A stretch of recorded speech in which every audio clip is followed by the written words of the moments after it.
नमस्कार मित्रांनो, मी पियुष शिंदे आणि तुम्हा सर्वांचं माझं चॅनल डे बाय डे डायनामोमध्ये सहर्ष स्वागत आहे. आणि आज आपण बोलणार आहे डाएटबद्दल. तर बघा मित्रांनो, तुम्ही जिममध्ये कितीही एक्सरसाइज केली पण जर का तुमचा डाएट प्रॉपर नसला तर तुमची बॉडी मात्र तुम्हाला रिझल्ट देणार नाही. आता डाएटमध्ये दोन कंपोनंट असतात. एक असतं तुमचं मॅक्रोन्यूट्रियंट्स आणि दुसरं असतं तुमचं मायक्रोन्यूट्रियंट्स. मॅक्रोन्यूट्रियंट्समध्ये येतं तुमचं प्रोटीन, फॅट्स आणि कार्बोहायड्रेट्स आणि मायक्रोन्यूट्रियंट्समध्ये येतं तुमचं व्हायटामिन्स आणि मिनरल्स. तुम्ही जेव्हाही जेवत आहेत तेव्हा तुमचं ह्या सगळ्या कंपोनंट्सचा बॅलन्स असणं खूप गरजेचं आहे. विदाऊट बॅलन्स तुमची बॉडी प्रॉपर फंक्शन करणार नाही. कोणी म्हणतं की तुम्ही कार्ब्स पूर्ण कट करून द्या, तुम्ही फक्त प्रोटीन खा. कोणी बोलतो तुम्ही फॅट्स कट करा, तुम्ही फक्त प्रोटीन खा. कोणी बोलतो तुम्ही प्रोटीन कट करा, तुम्ही फॅट्स खा. असं काहीच नाही आहे. तुम्ही सगळं एकदम बॅलन्स जेवले पाहिजेत.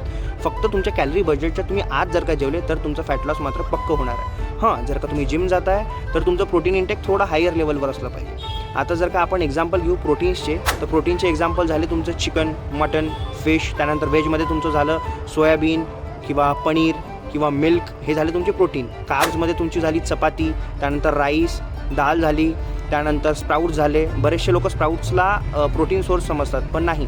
स्प्राऊट्समध्ये सगळ्यात जास्त कार्ब्स असतात, म्हणून ते प्रायमरी कार्बोहायड्रेटचा सोर्स आहे आणि सेकंडरी ते प्रोटीनचा सोर्स आहे. त्यानंतर जेव्हा आपण फॅट्सबद्दल बोलतो, आता फॅट्समध्ये जसं आपण पहिले बोललो आहे त्यात दोन प्रकार असतात. एक असतं गुड फॅट आणि बॅड फॅट. तर तुम्ही ट्राय केलं पाहिजे की तुम्ही गुड फॅटच खाताय. आता गुड फॅटचे एक्झाम्पल झाले तुमचे नट्स, सीड्स, त्यानंतर ऑलिव्ह ऑइल, त्यानंतर जे तुम्ही अंडा खाताय त्यामधलं ते योक, असे हे एक्झाम्पल झाले फॅट्सचे. म्हणण्याचं तात्पर्य हेच आहे की तुम्हाला कुठल्याही प्रकारच्या फॅन्सी डाएट करण्याची गरज नाही आहे. तुम्ही बस प्रॉपर घरचं मील घ्या, बाहेरचं खाणं थोडं अवॉइड करा आणि बस तुम्ही तुमच्या कॅलरी बजेटच्या आत राहा. तुम्ही जर का जिम जात असणार तर प्रोटीन इंटेक हाय ठेवा. बस that's the go to. Video थोडा लांब झाला आहे, पण ही इन्फॉर्मेशन सांगणं थोडं गरजेचं होतं.